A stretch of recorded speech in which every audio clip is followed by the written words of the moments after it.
with ourselves that we are lucky as a country that we don't see supply challenges in the market. And I've said it time and again that Ghana is situated at the point where our product is coming from the western corridors of the energy market, i.e., the Western Europeans, America, and even Dangote here in Nigeria. So for oil supply, supplies to the country, we do not foresee any challenges in that bit.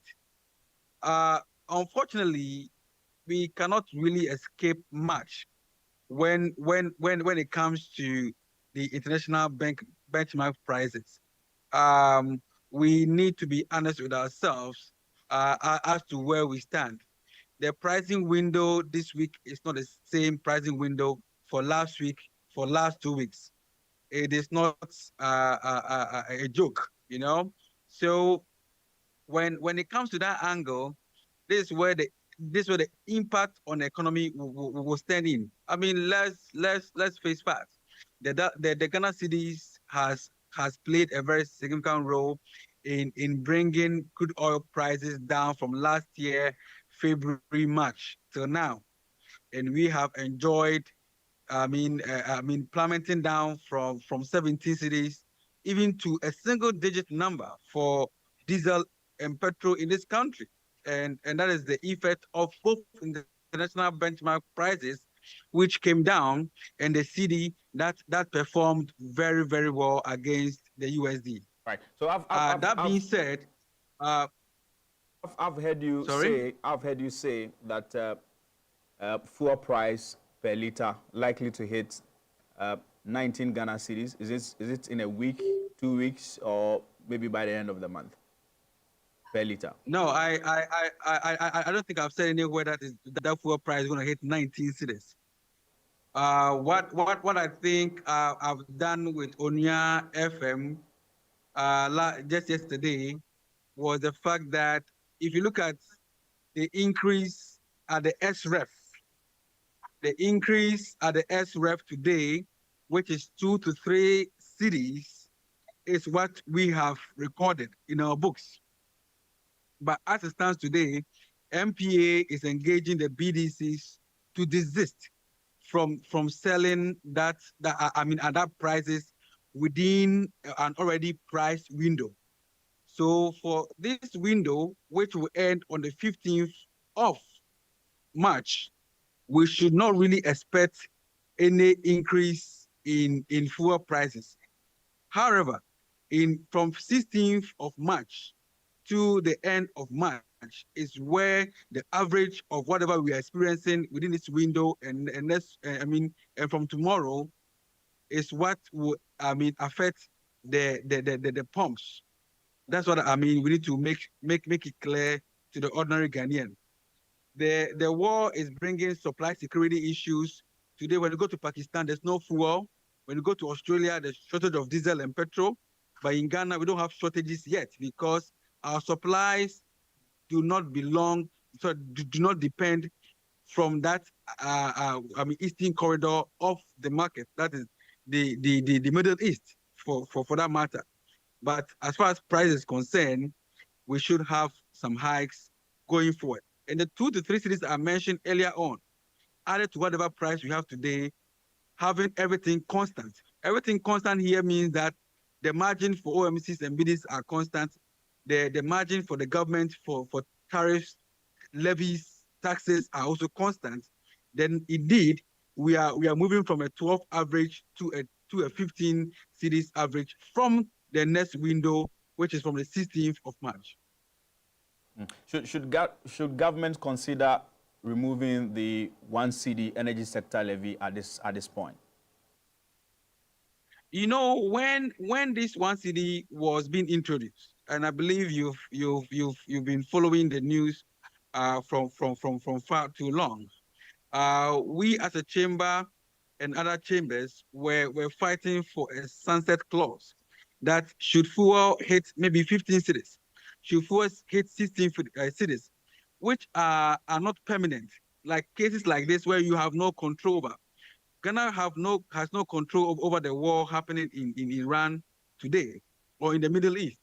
So in such situations where fuel prices hit such a high, should the government not need to have a sunset clause where to say that, okay, I will release the consumer with this one city that I've introduced. The Minister of Energy has had meetings with BOST, with MPA. I don't know what was discussed. And I hope that this was one of the measures that the government is putting in place to make sure that prices of crude oil products like diesel and petrol are not, overpriced, or let me say, hit the skyrocket prices in the country. It will be a good incentive for the ordinary Ghanaian indeed. All right. Finally, before I let you go, we are told we have 7 weeks of fuel stock. Is that enough? Is it too late to build on the stocks at this point? Yeah, I believe we all know the geopolitics that surround the crude oil market. All right. Yesterday, I read that Trump has given India a waiver to import crude oil from Russia. It is geopolitics, total geopolitics, and we all know the role the Indian refinery plays in the global market, especially as far as the South Asian market is concerned. All right. So demand is increasing from that angle, affecting prices today. And that pricing is affecting we in the Western corridor where we don't have supply security issues. Because I'm saying again that Ghana is not facing supply security issues because our fuel do not come from India. Our fuel do not come from the Strait of Hormuz. Our supplies come from the Western corridor of the energy market. That being said, we do have enough storage. We do have enough fuel. And also, one thing you know realize is that we have about not less than 10 vessels lined up in the Tema Harbor within the Takoradi Enclave, lined up to discharge fuel into our market. So the issue today that governs the crude oil products issue, as far as security of energy is concerned, has to do with energy availability, energy accessibility, and energy affordability. Today, availability, accessibility is not an issue for Ghana. It could be in the future, even if the Western corridor is being affected with this war, but that is not foreseen now. However, the angle of A, which is the affordability aspect, is what I believe that the government is being, is being conscious over and discussing issues to bring fuel prices into a minimum bear of affordability for the ordinary Ghanaian to be able to purchase fuel. Close of this month, if the war continues, what are your projections? A liter of fuel will be selling around what amount? So we really hope that this war do not end. Do not trigger towards the end of the month, because then, to be fair, crude oil prices that you see at 80, at $91 today will hit about $120 to $150 per barrel, and that means that the Platts will also hit somewhere around 1,002, 1,003, or 1,004.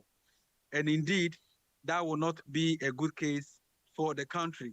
From where we've left from 17 to 10 cedis per liter, and probably going to hit the same angle where we came from. Because the cedi will be stable, but the Platts at the SREF will not be stable.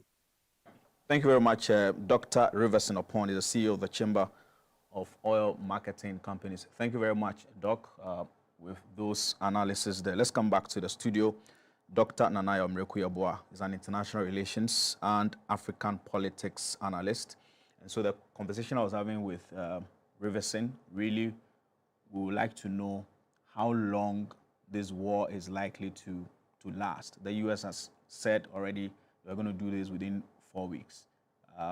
4 weeks, or it will go beyond that? Well, Thank you for having me.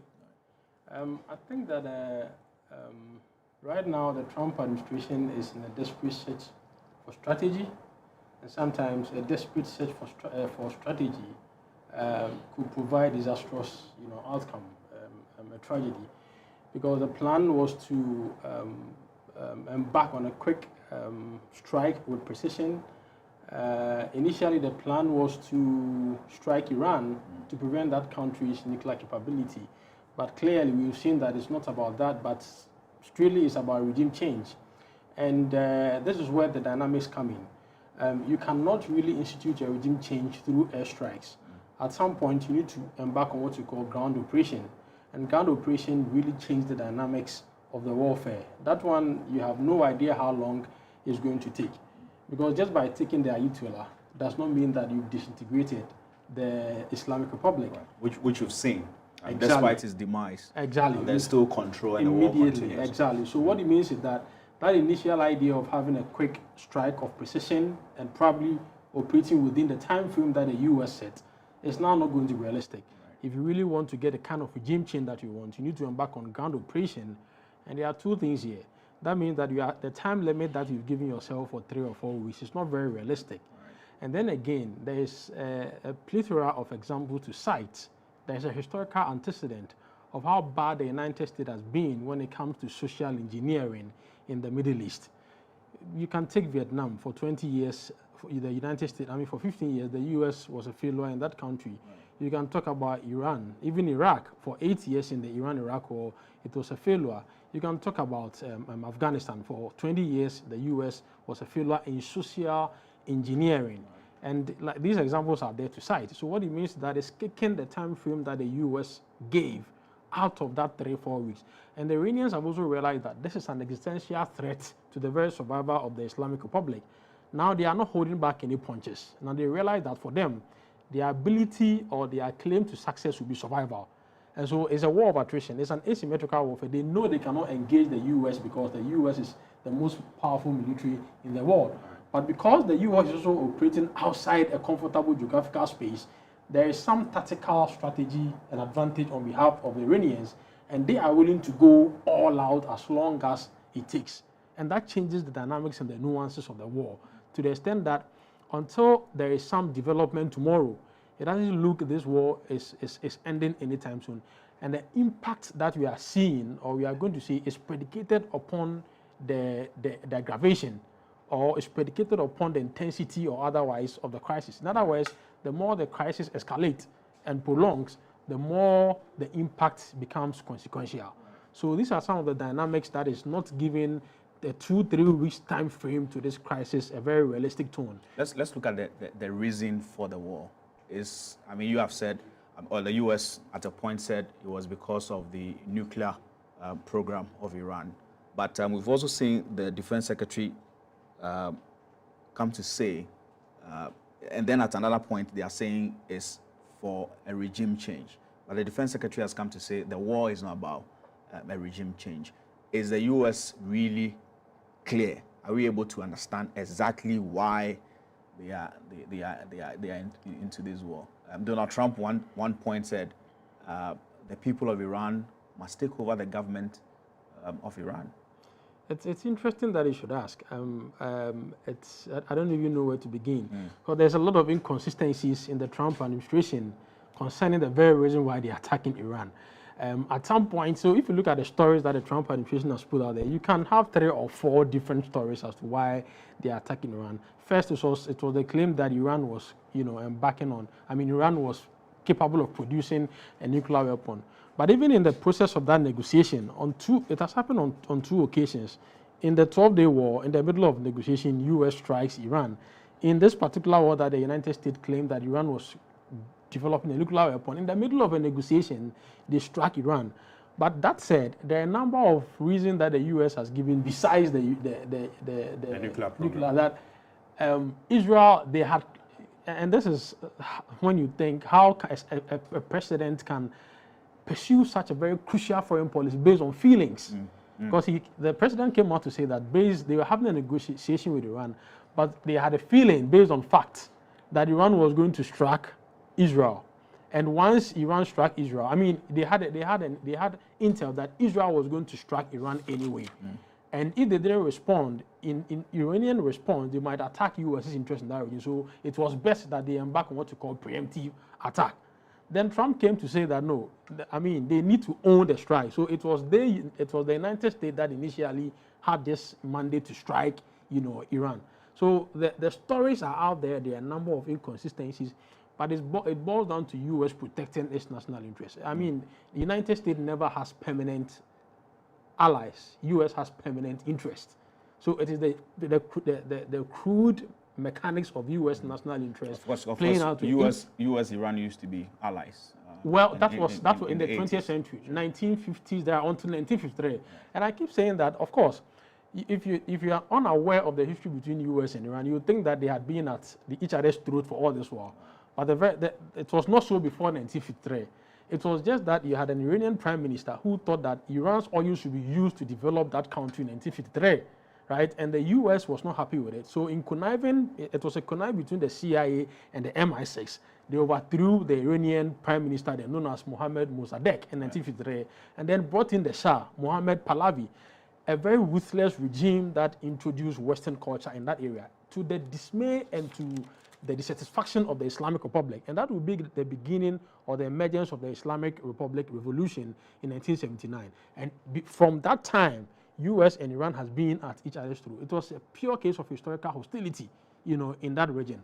And it will surprise you to know that in the 1980s, because of Iran's activities in that region, U.S. backed Saddam Hussein, right, to fight a war against Iran, thinking that Saddam Hussein could bet Iran. So that was the Iran-Iraq war between 1980 and 1988. It will surprise you to know that at the same time the U.S. was backing Saddam Hussein to fight Iran, the same United States was selling weapons to Iran to kill more people in Iraq in what became known as the Iran-Contra scandal, right? And then at some point in the aftermath of that incident, because of U.S.'s tacit support to Saddam Hussein, the Iraq army had become the fourth largest military in the world. And that is why Saddam Hussein of Iraq would then attack what? Kuwait. And then the same U.S. comes back to attack Iraq because of, so the United States has been involved in creating a lot of, political instability and political implosion in that region. I'll give you probably one last incident. In the 1980s, Afghanistan is a hotbed because that area was one of the hotbeds of confrontation in the Cold War. You know what the Cold War, that area. Sure. The United States then supports a group called Mujahideen, so they could antagonize the Soviets in Afghanistan. And then the Cold War ends. The Mujahideen had been trained just for the purpose of antagonizing the Soviets, but they had been given state-of-the-art military-trained, CIA-backed training, providing manufacturing weapons, IEDs, and all sort of ammunition. Unfortunately for the U.S., a section of them defect to Al-Qaeda, and we saw what happened. They are the ones that attacked U.S. in 9/11. So this kind of political implosion in the Middle East has consequential effect for that region, but for the entire world.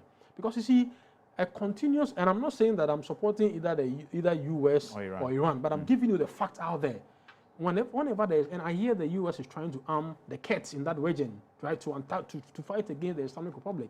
If there's a political implosion in that region, there's a possibility we are going to see radicalized elements who would attack not only U.S. interest in U.S. and in the GCCs, but they are likely to carry out these attacks, even in non-American spaces. All right. I'll go to Dr. Tekpe to get the financial implications. But before I do that, is the U.S. flouting international law? The UN General Secretary has said they are doing so. If so, would there be sanctions? Now, clearly, international law is a very big elephant, right? And depending on where you touch, right, you then know where to begin this argument from. Well, traditionally, ideally, if you look at UN Charter Article 2, Paragraph 4, the state shall refrain from the international relation and the threat or use of force against the political sovereignty or territorial integrity of other states, or in any other ways inconsistent with the principles of the UN. Then clearly, what the U.S. did, traditionally, what the U.S. did against Iran is an unprovoked attack because, one, it does not justify the imminent, overwhelming threat that will trigger a self-defense. And this action was not Especially done. when their reasons are not too clear. Exactly. You cannot tie a direct. And then again, it is not tied to Chapter 7 of the UN Charter, which means that you are undertaking an action on behalf of the UN sanctioned by the Security Council. This is not the case of US is attacking Iraq because Iraq is invading Kuwait. But then again, so that one is in clear violation of international law. But then again, in that, you see, it was Hankins that says that almost all states obey international law almost all the time. You'd realize that at some point, Marco Rubio was also justifying US's attack on Iran based on international law, right? So it depends on who, even when states are pursuing unpopular foreign policies, sometimes they are likely to justify their actions by international law. But if you are looking at it purely from the traditional perspective of international law, then clearly the United States has violated international law to the very bottom, to the very And they've done that so many times. so many and times with gotten away with it. impunity and consequences. But the thing is that we are now, it is changing the global order, right? Might is right. The powerful can do what they want to do. The weak can only bear the consequences. Right. So I think that these are some of the dynamics, we need to look at how this war is playing out. Right, Doc, let's look at the economic implications. Already here in Ghana, there's some, politics. We comparing this war to the Russia-Ukraine war, which, some said had severe consequences on the Ghanaian economy. And so, and also based on the narrative at the time, some are saying that the current government shouldn't tell us about the impact of the U.S.-Israel-Iranian war on the Ghanaian economy. How these two wars are they similar? What's the difference, and how is it going to impact on the Ghanaian economy? Well, they are identical, and to a large extent, they have different impacts, and the impact is actually born out of what happens within those economies where this war is taking place, and what Ghana as a nation benefits from these economies. So, for instance, in 2014, when there was a global financial crisis, it had impact on Ghana severely because Ghana's financial sector was dominated by foreign influence. When I say foreign influence, I mean foreign banks. Sure. Also, Ghana depends heavily on international support in terms of grants and loans from bilateral organizations. And so once the global economy is impacted by, financial crisis, definitely it will trickle down to the economies that depend on these international economies, especially when you don't have strong, local-based, structures to support your own. And so this is one of the reasons. Now, when you come to this particular aspect, we are looking at fuel. Ghana depends mainly, until now when TOR started operating, all the fuel that we use in Ghana, Ghana consumes, is imported. Of course, there's exploration going on, but the volume, is less. And so far as the Ghanaian fuel economy, call it that way, depend heavily on imported fuel, then anything that is happening within that region where you have to import fuel, it will definitely have impact on you. Now, for us as a country, the reason why this will have impact on us, not in the immediate, but in the near term, if it prolongs, is because we do not have enough reserve or buffer that will last us for long if this continues. So definitely, once you are importing fuel from countries that you are consuming, because the global economy, because of supply chain, challenges, even though majority of Ghanaian fuel comes from the Western Corridor, don't forget that the Western Corridor, they also get their source from somewhere. Okay. And so once it becomes this way, everybody wants to protect its economy. Just like when COVID came, we know Ghana import a lot of food, But remember that when COVID came, the nations that had a lot of food that we've importing, they placed, embargo on on export of food from their country. So everybody would like to secure its space first. And that is what will be happening. And so if you don't have enough reserves, then that is where you see in the near term, you see the impact on your economy. And so as for the politics of it, both sides of the political divide, they know, but because of the political capital gain, they always try to sing the tune of the impact on the other side. But nobody can, convince anyone that a country that imports fuel and with war going on within a zone, because don't forget that the, world, production of fuel happens within these zones. And so definitely where you have the biggest supply coming, that supply the whole world, if it's affected, definitely you will also be impacted. And so nobody can take it out that the economy will not be affected in the near term. In the immediate term, yes, we have some reserve that can last us for 7 weeks. But the question is that whilst you are consuming, you should be building buffers. So you cannot be consuming and you are not building buffers and you think it will not affect you. It will definitely affect you. So this will definitely have impact on the economy. Right. But do we also have the international reserves to absorb these shocks? The last time we checked, it was around $13.8 billion in international reserves. Is that enough? Will you also say that this crisis is coming at a time when the Ghanaian economy is sound? Are we sound and solid enough to ward off the effect of this crisis significantly? So, just like a human being, you can be very healthy, very strong any day. But once you step out of your home, anything at all can happen, even on your way. So once you leave your home, anything at all can happen. Even while you're at home, anything at all can happen. Despite the fact that you are healthy or you are strong, what matters is the structures that you have to build so that when there is an emergency, you can then say that, oh, I have the system that can cure circumstances that are unforeseen. And that is what we should be focusing on. That, yes, definitely. Do we have the system that will be able to cure this? One of the systems is to be able to build the international reserves that we talked about. The biggest consumption of FX in this country is importation of fuel. We spend millions of dollars on a monthly basis to import fuel. So if we have a challenge in such nature, once you see the fuel prices going up, definitely your demand for FX will also go up.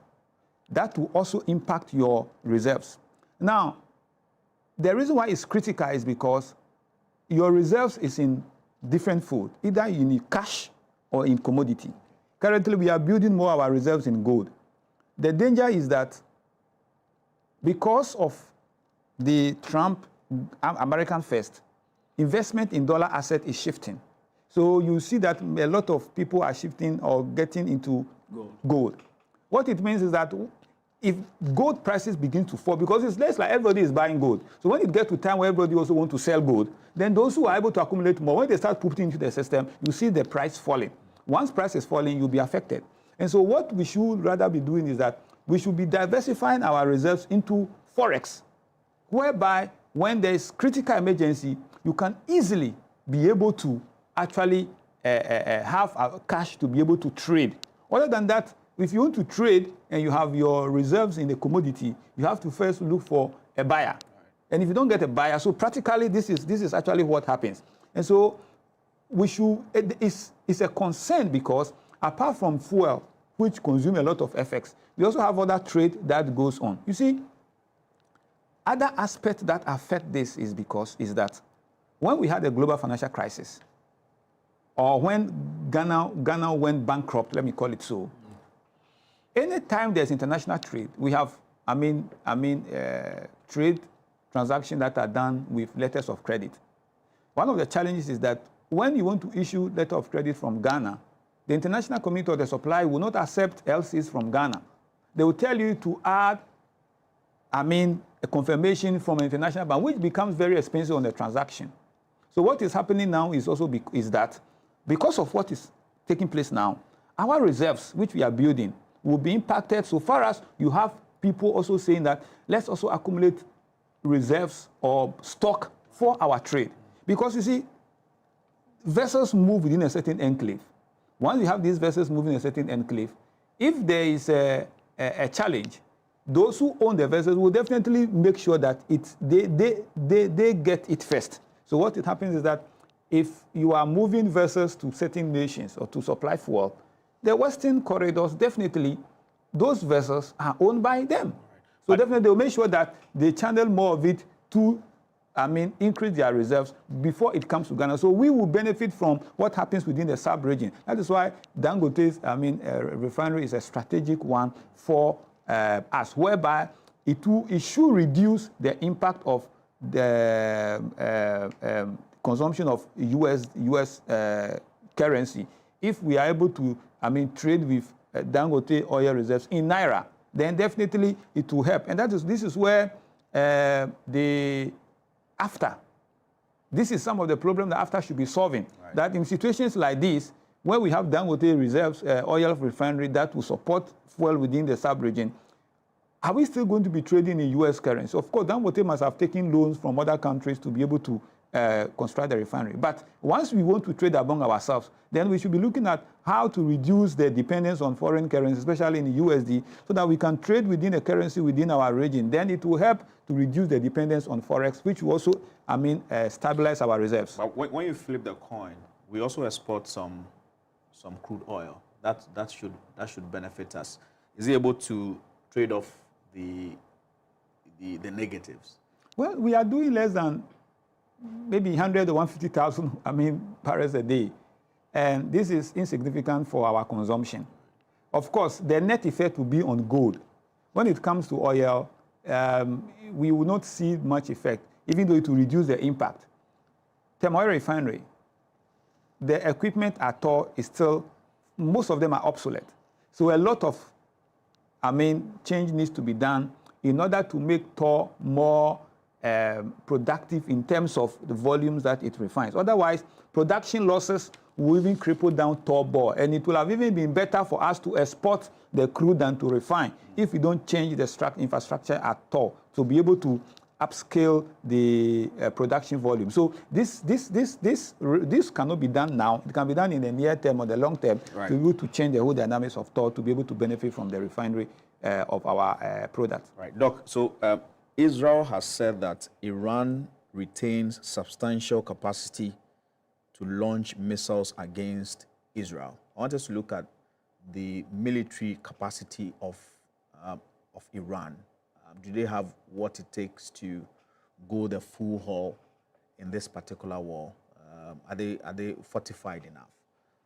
So before I come to that, let me probably have a say in the economic issues. I think that if Ghana might probably not benefit from its production of crude oil, I think that there are other African countries that, the thing is that trade never stops in times of tragedy. In other words, trade will still continue even though the Strait of Hormuz is being impacted. But how about other African countries like Nigeria or Angola that also has substantial amount of crude oil? I hear that for Nigeria, for instance, for every 10% of an increment in the price of oil, that's $15 million worth of resources that accrues to the country. I'm not sure whether the impact of the crisis, the gains they are going to make, African countries that export crude oil, that the gains they are going to make is enough to offset the impact of the crisis. So maybe that's something. As much as we are talking about the fact that they could also sell some crude oil, maybe the other losses they will be making from this crisis will not be enough to balance the gains they will make from exporting this crude oil. But would we also have challenges exporting our crude with the closure of the Strait of Hormuz? Well, if like Doc said, it's not enough to satisfy our local market, right? Then even exporting it becomes a problem. The idea is that, like the previous panel member said, Ghana's crude oil doesn't come directly from Iran. We get our crude oil from northwestern Europe, except that they also use the Strait of Hormuz to acquire their resources, the oil resources. So when there is an impact, it affects them, it affects us, in so many ways. But going to your question, Iran is a regional power, right? The very reason why U.S. was going after Iran. And we should never forget the Israel factor in U.S.'s strike against, Iran. This is a gift to Benjamin Netanyahu. In fact, he said that the death of Ayatollah, right, is something Israel has been wanting to do for the past 40 years. And so we shouldn't forget the Israel factor in the special relationship between U.S. and Israel in U.S.'s strike against Iran. The idea is that Iran is a regional power. It has what you call the axis of resistance. If you go to Yemen, it is the Houthis. If you go to Lebanon, it is Hezbollah. If you go to Gaza, it is Hamas. And they have used the axis of resistance to project regional dominance. And sometimes it has been through very, terrifying, terrible means. If you look at the strike against Israel, right, in October last year, very, very devastating. And so, especially the Iranian Revolutionary Guard Corps, right? It's the most powerful military element, even than a regular army in that region. I mean, in Iran, it controls the nuclear program, it controls the ballistic missile program, and it has enough. In the Russo-Ukraine war, Iran was supplying Russia with with drones and ballistic missiles. It has enough that it was exporting to Russia. Now, the idea is a war of attrition. Iran knows that it cannot engage US's because of US's military might. But it's making the war very expensive and costly for the Americans and the GCC countries, so that the GCC countries mount pressure on the Americans to stop the war. The idea is that US has very sophisticated but expensive military accoutrement. The Iranians have very cheap drones that they produce, some 20,000 worth of drones. You are talking about US's Patriot system, what you call THAAD, billions of dollars. And the Iranians are destroying US's expensive military gadgets with their cheap drones. So what it means is that if this war continues, US might be making, of course, the numerical fatalities tells you that Iran is really suffering. Yeah. Almost 1,000 deaths as against how many US, ex-servicemen. But the idea is that the Iranians are bent on keeping this strike going. And I hear the strategy is to keep the strike going into the midterms in November. Wow. So that they make the Trump government very unpopular. Because the public opinion for the war in US, there's a very low appetite. So if the Iranians are able to stretch going into midterms or a month ahead, what it means is that it makes the Trump government very unpopular for its unprovoked war in Iran, especially if they have that enough drones that they produce. They are very cheap to produce. They take less time to produce them. And if they still have them in stock as we are made to, even though the Americans have destroyed the naval power, the air power, Iran's airspace is ground zero vulnerable.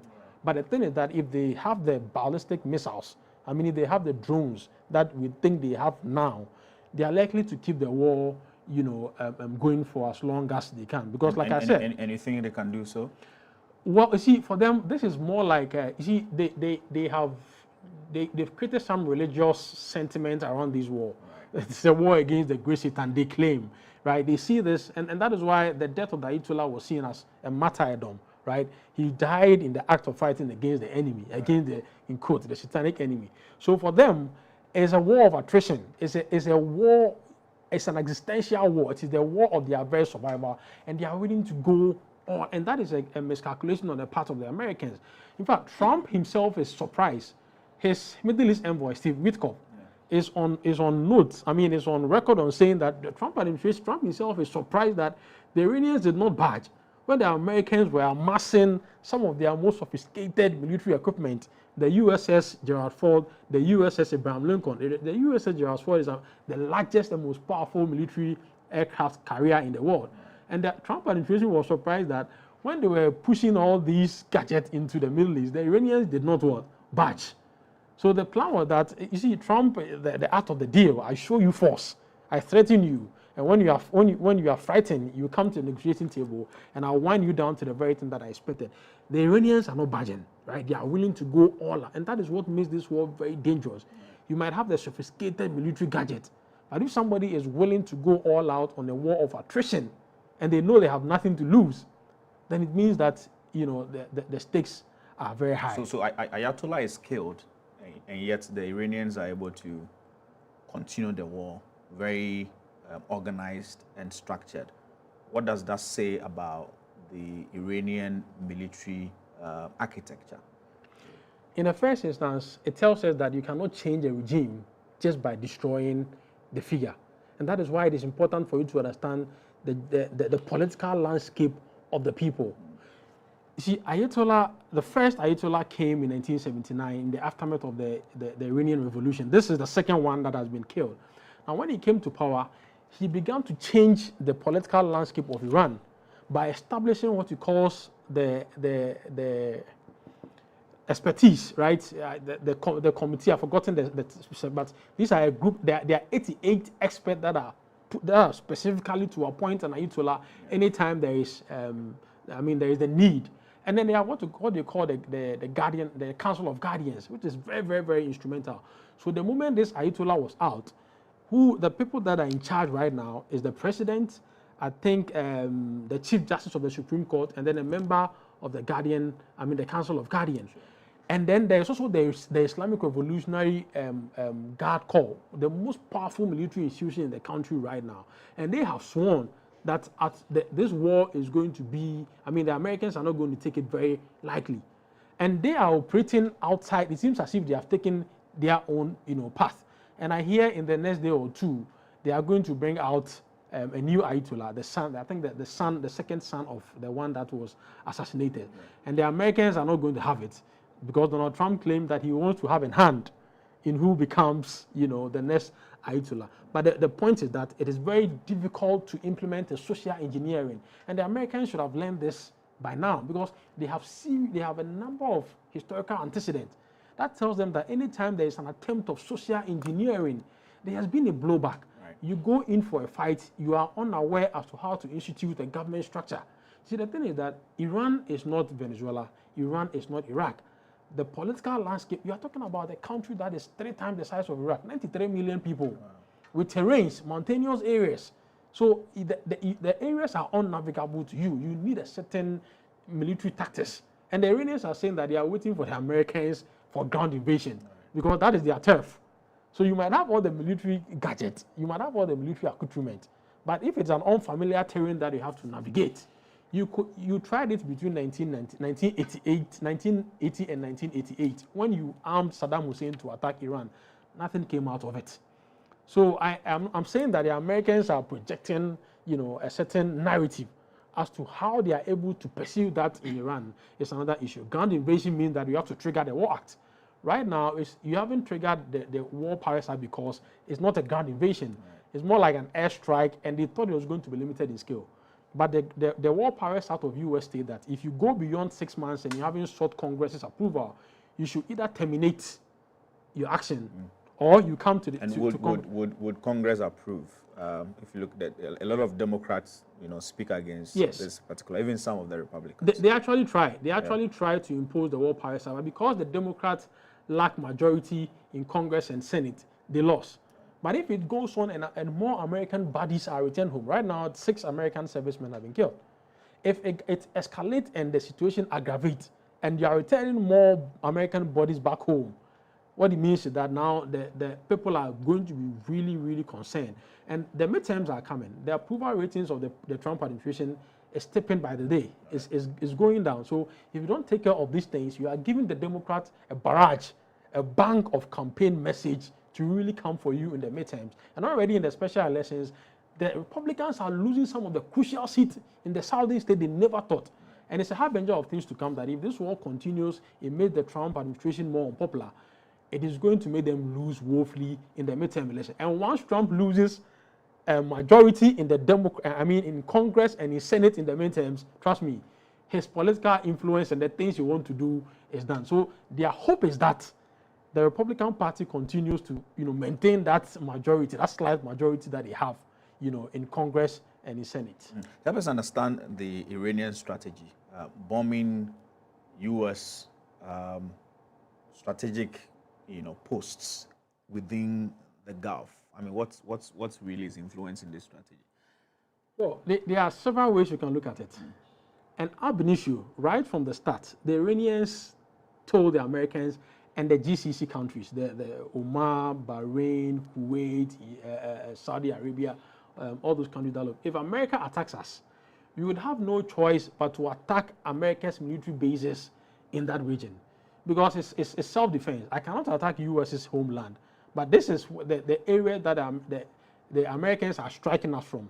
So if the Americans come for us and the Israel, we will strike Israel, but we will strike the military bases in that area. Except that the attack has not been restricted to the military bases in these GCC countries, in these Gulf countries. In so many instances, as we are witnessing, it is attacking non-military spaces, civilian spaces, airport, oil-producing areas, the industries, hotel, high-rising buildings. And the idea is that there is always collateral damage, because these missiles don't defy the laws of gravity. When they strike, you use your THAAD or Patriot system to destroy them. That is how the defense system is. When the Iranians strike their missiles, the defense system also strike against it. But sometimes, even when it does that, it doesn't defy the law of gravity. Eventually, the debris will fall to the ground. And the Iranians, I believe, are also using this as a strategy. You know what they are doing?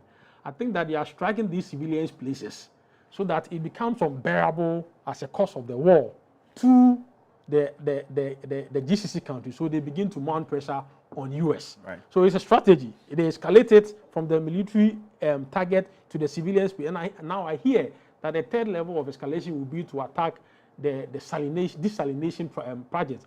The most important resource in that area is, apart from oil, is water. Water, okay. So Iran is trying to target these areas so that they will now know the cost of harboring US's bases. So they go back to the Americans to stop the war. Dr. Tekpe, so back here in Ghana, certainly we are going to see the impact. Already fuel prices are increasing at the pump. Just this afternoon, from 10 cedis per liter, now 11 cedis plus 12 cedis. What should the government do to mitigate the impact so the ordinary Ghanaian does not feel it? It is always unfortunate that whenever we see this geopolitical instability happening within the international space, then the effect begins to, trickle down so fast, which shouldn't have actually been the case, because we expect that government should actually always prepare for moments like this.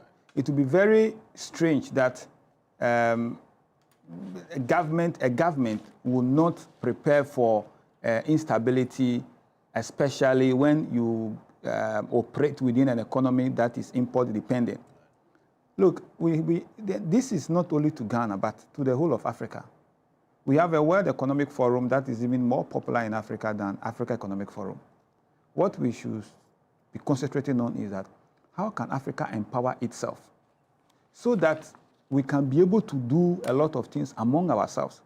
Then it helps us, because like the politicians will say, how come that where the war is taking place, they are not feeling the impact like those of us who are not within the war zones? And so it's because you depend so much on them, even not directly, indirectly through them as well.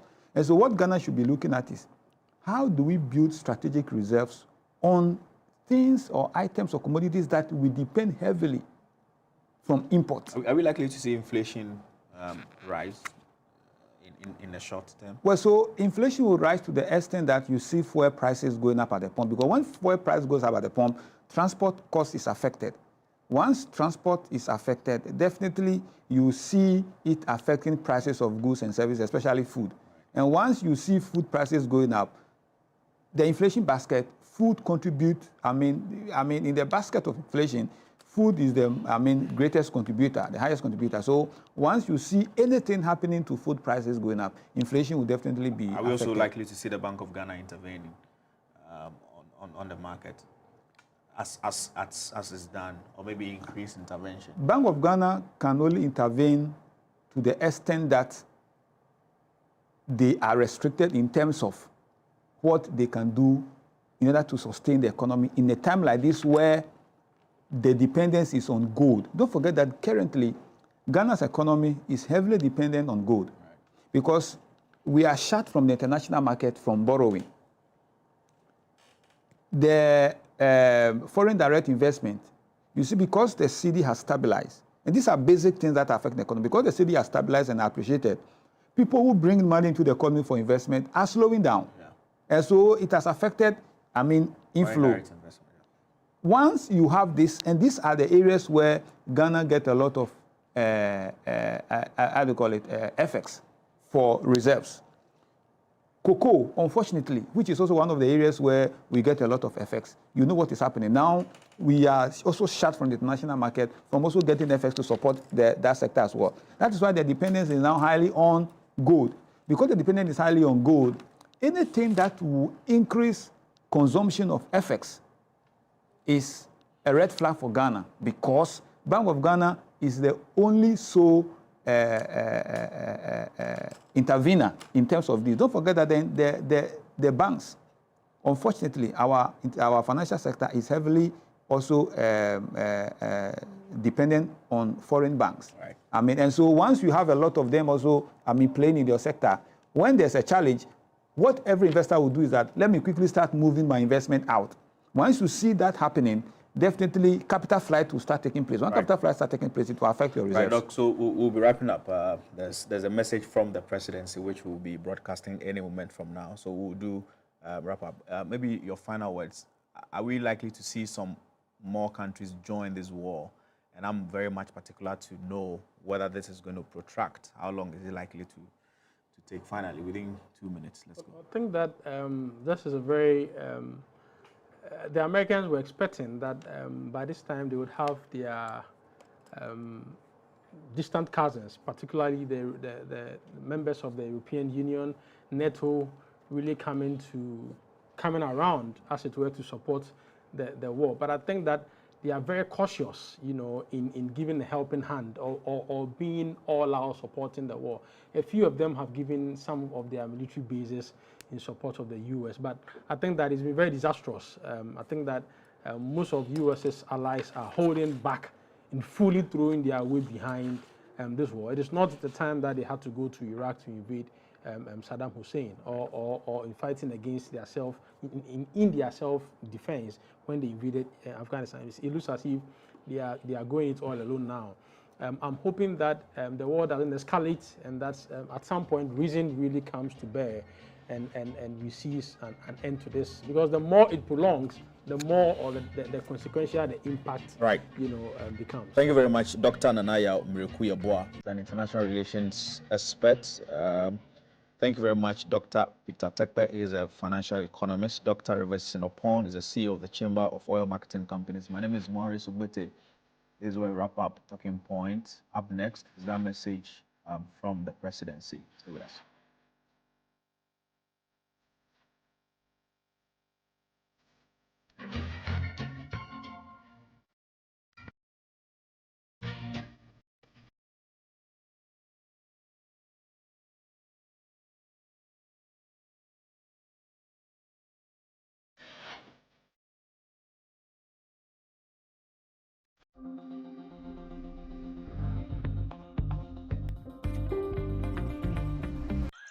Prosperity